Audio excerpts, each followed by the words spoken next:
All right, welcome back to the KFYR Plus News Desk. And the good news is that we get an extra hour of rest this weekend due to the daylight savings time coming to an end.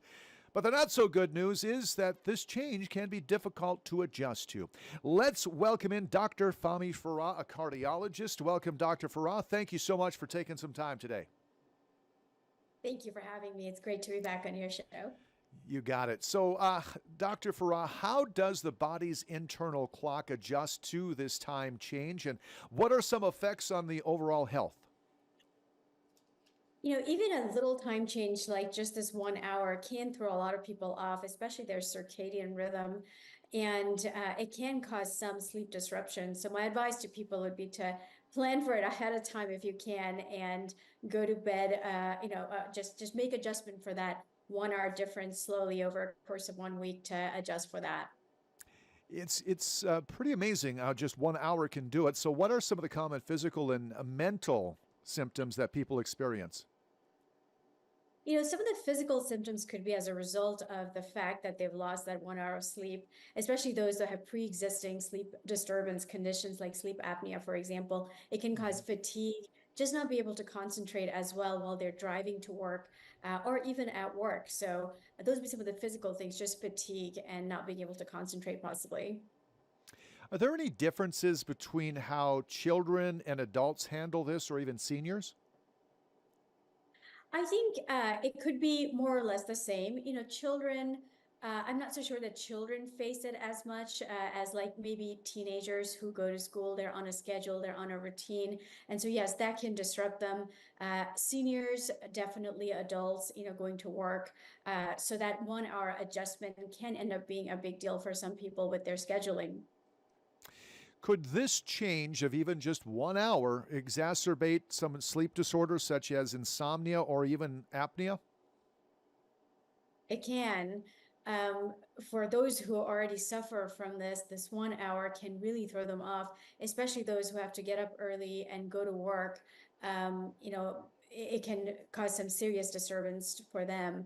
But as long as they plan for it ahead of time, I think they can overcome that, though. And for those that are struggling here, after Saturday night, Sunday morning, I guess, when they go to bed, for those struggling, would you recommend any supplements or even maybe a lifestyle change? Would maybe going jogging to get some exercise help you fall asleep? Certainly, jogging, exercise routines. I wouldn't necessarily recommend any supplements, but mostly lifestyle adjustments.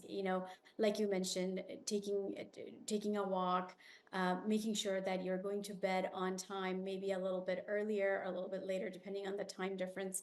And making those adjustments can make a big difference in overcoming that 1 hour lapse. Does the daylight savings time change affect people with conditions such as, let's say, diabetes or hypertension or even depression? It can.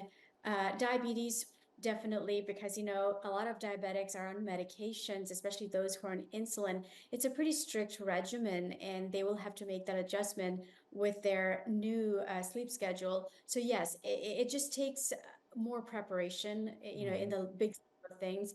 And then those who have depression, yes, they can really be impacted by this, especially those who live in areas like East Coast, for example, where it gets darker even sooner. And so during this time of the year, with the time change, more people who are in, healthcare profession, for example, they see less sunlight. So their exposure to sunlight is a lot less. And as a result, depression can be a lot worse during the winter months. Yeah, seasonal affective disorder, I guess, is what the term would be, right? Yes. Absolutely. Can daylight savings time trigger other maladies such as migraines, headaches, or neurological issues? I don't know that there's a direct correlation with daylight time saving and neurological disorders, but again, like when it comes to, neuropsychology, they overlap in a lot of cases. And as I was mentioning, like, mental health issues, things like anxiety, depression, there can be a direct correlation with that. Here's the toughest question I've got for you, Dr. Farrar. Do our bodies react differently to the spring forward versus the fall back? I don't know that there's a big difference whether it's forward or back, but I can tell you from personal experience, fall back is a little bit better just because we gain an hour. So we're not like scrambling to find that 1 hour that we lose. But I personally am affected quite a bit during springtime when we lose that 1 hour because, Yeah. being such a busy person, like when you lose that 1 hour, it does make a difference. It does, right? And finally, what advice would you give for those adjusting to the time change and for those that are struggling? I would say prepare for it ahead of time. I typically say a couple of days before the actual time change happens, in increments of like 15 minutes, make that adjustment of going to bed.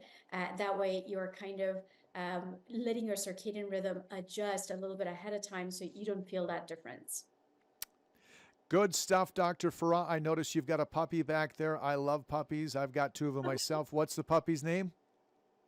Her name is Portia. My husband got her for me. Oh, love the puppy. Love the puppy. Dr. Farah, thank you so much. You have a great weekend, okay? Thank you. You as well. All right. It is now 1:36 here at the desk. Let's take a break. We'll be back with the day's top headlines next on KFYR Plus.